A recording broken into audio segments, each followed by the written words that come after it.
Абай Құнанбаевтың 39-шы қара сөзі. Рас, бұрынғы біздің ата-бабаларымыздың бұл замандағылардан білімі, күтімі, сыпайылығы, тазалығы төмен болған.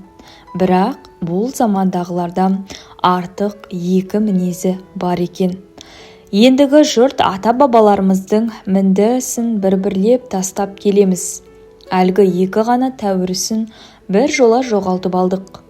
Осы күнгілер өзге мінезге осы өрмелеп ілгері бара жатқанына қарай, сол аталарымыздың екі ғана тәуір мінезін жоғалтпай тұрсақ, бізде ел қатарына кірер едік. Сол екі мінез жоқ болған соң, әлгі үйренген өнеріміздің бәрі де адамшылыққа ұқсамайды, шайтандыққа тартып барады. Жұрттықпен кетіп бара жатқанымыздың бір үлкен себебі сол көрінеді. Ол екі мінезі қайсы десең, әуелі ол заманда ел басы, топ басы деген кісілер болады екен. Көш қонды болса, дау-жанжалды болса, билік соларда болады екен.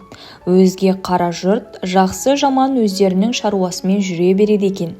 Ол ел басы мен топ басылары қалай қылса, қалай бітірсе, халықта оны сынамақ, бірден бірге жүргізбек болмайды екен.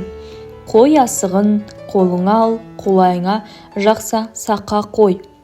Бас-басыңа би болса, манар тауға симассың.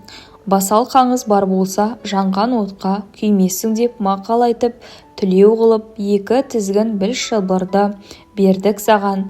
Берген соң қайтып бұзылмақ түгіл, жетпегеніңді жетілтемін деп, жамандығын жасырып, жақсылығын асырамын деп тырысады екен. Оны зор тұтып, әулие тұтып, онан соң жақсылары да көп азбайды екен. Бәрі өз бауыры, бәрі өз малы болған соң, шыныменен жетесінде жоқ болмаса, солардың қамын жемей қайтеді. Екінші мінезі намысқорлық екен. Ат аталып, аруақ шақырылған жерде ағайынға өкпе, араздыққа қарамайды екен, жанын салысады екен.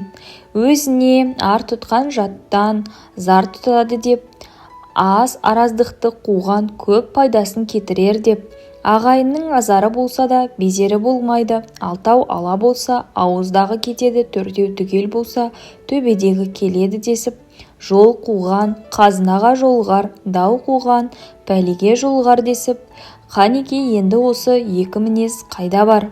Бұларда арлылық, намыстылық, табандылықтан келеді. Бұлардан айырылдық. Ендігілердің достығы пейіл емес, алдау, дұшпандығы кейіс емес, не күндестік, не тыныш отыра алмағандық.